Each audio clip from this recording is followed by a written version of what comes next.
Welcome to the Daily Coffee Pro by Mapper Forward, friends. I'm your host, Lee Safar, and today on the podcast, a global financial crisis. Is it going to happen? Is it something you should be worried about? Is this a clickbaity title that's on this video? Not at all. This is something that you really need to be thinking about and focusing on and be aware of, because there are some clear indicators that happened recently that are telling us that this is something that is as close to inevitable as can be stated. Before we get started, head to the show notes if you're looking for a manual brewing grinder. Our episode sponsor is Baratza, and they have the best manual brewing grinders in the world. So head there and check them out if you are looking for a grinder in the lead up to Christmas. So, is there going to be a global financial crisis? If I had to bet on this, I would put all my money in on the fact that there is going to be a global financial crisis. Way back earlier in the beginning of the year, we were talking about inflation. A lot of coffee bros came at me and told me that we were talking shit and it was never going to happen. They said the same thing about when we were talking about supply chain constraints. They also said the same thing when last January we were talking about the pandemic and they were saying, stop sensationalizing things. It's not a real thing. It's going to be contained in China, blah, blah, blah. Okay. All of those things ended up happening. And that's because when we look at things, we wait for indicators, real indicators that say that something is highly probable. Back earlier in around March this year, when we started talking about inflation, what we were saying was that it made sense that inflation would become a thing because of a lot of the logistical constraints that were just pressing hard on supply and demand economics. All of those things have escalated. And you've seen inflation take a very serious role in everybody's lives. That is set to continue. At the time, the Fed was saying, the Federal Reserve in the United States was saying, inflation is transitory. The same thing was being said here in Australia. The same thing was being said by governments all across Europe. The same thing was being said in a lot of places. And what we now know is that those same governments are saying, oops, it is not transitory. It is more serious than we thought. And we are going to start tapering our assets. Now, the Fed mentioned last month that it was going to start, so October, it mentioned that it would taper assets. And what this means, if it was to do it, this would end up influencing interest rates. They didn't say when they were going to taper assets, but they said they would eventually get to do it. On the 4th of November, 2021, they tapered their assets. They started. And this was a shocking signal to the market because the Fed started tapering assets much sooner than many people thought. This, many people believe, is the beginning of what will end up leading to an eventual financial crisis. So this is an indicator of a couple of things. Most importantly, this is an indicator that the Fed got it wrong.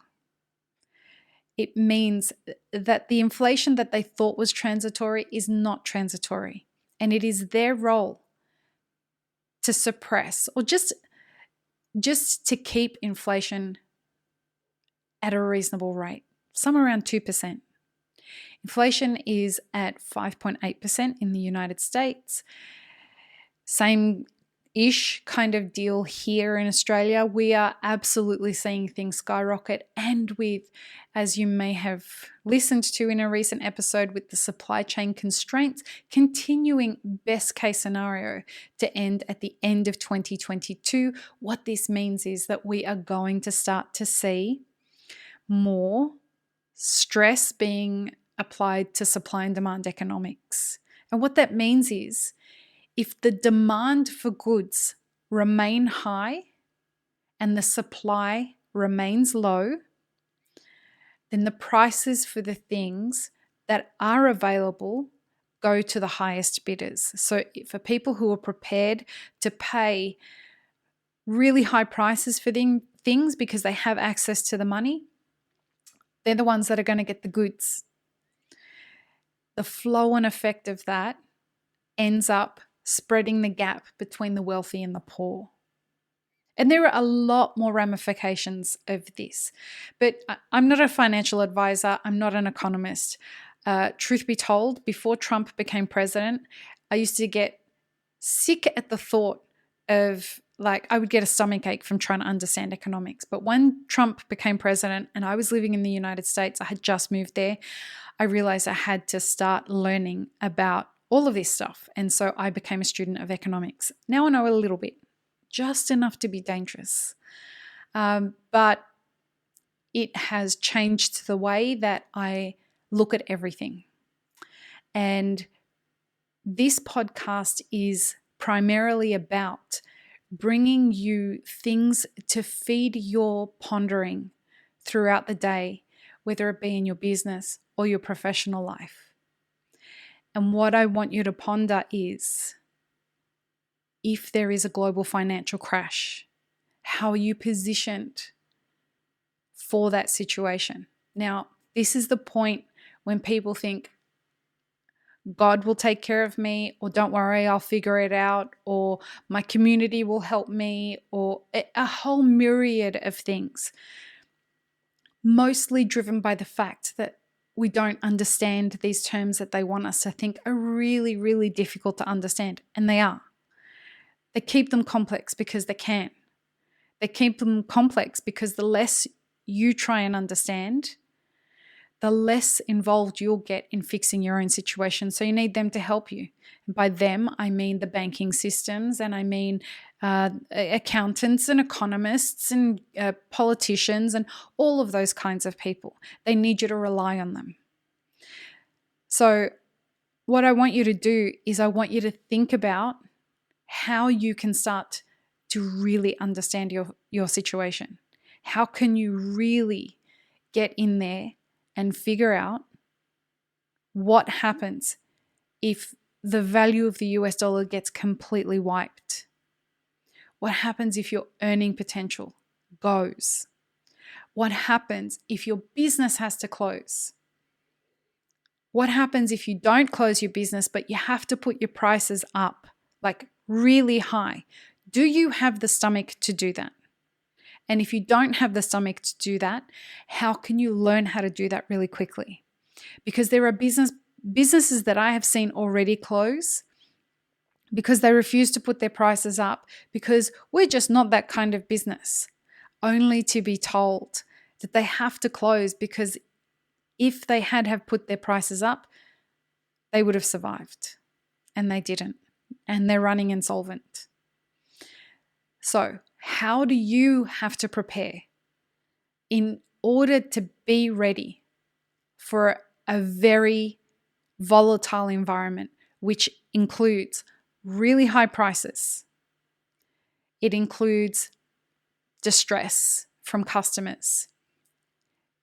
And this is something that you're going to have to deal with if you are an employee in a cafe or a salesperson for a roasting company. All of these things are going to be things that it is necessary for you to prepare for. Now, I know this sounds doom and gloom, but there's a great message that comes with this. Whomever you are, the people who will survive this the best, in the best situation possible, are the people who can solve problems. Now, look, there are going to be a ton of people out there that are going to be looking to fuck an astronomical number of people over. Don't be that asshole. There's nothing that says that you can't be successful out of a terrible situation, not by screwing people over, but by solving problems and monetizing the solution. Let me say that again. Find problems that you can solve and monetize them. You don't have to fix astronomically huge global humanitarian issues. It can be as simple as figuring out a packaging situation. It can be as simple as figuring out a local delivery issue that somebody might have. Look for problems that need to be solved and solve them. If you listen to this podcast, you are somebody who leans that way anyway. You are not interested in hearing about only the fun things that life has to offer. You're here to listen to real talk. And that's something this podcast definitely offers, whether it's in the Daily Coffee Pro or in the conversations that we have with our guests. So find problems now and start fixing them and monetize them. I hope this has been helpful. I hope that you start to think about this seriously, and I hope that you start considering how you can come, from a mindset perspective, how you can come out of this on the other end even more successful than you are now, regardless of what your situation is right now. I hope this has been helpful, and I hope that if you have any ideas, you drop them in the comments below. Peace, love, and peanut butter friends. Have an amazing rest of your day.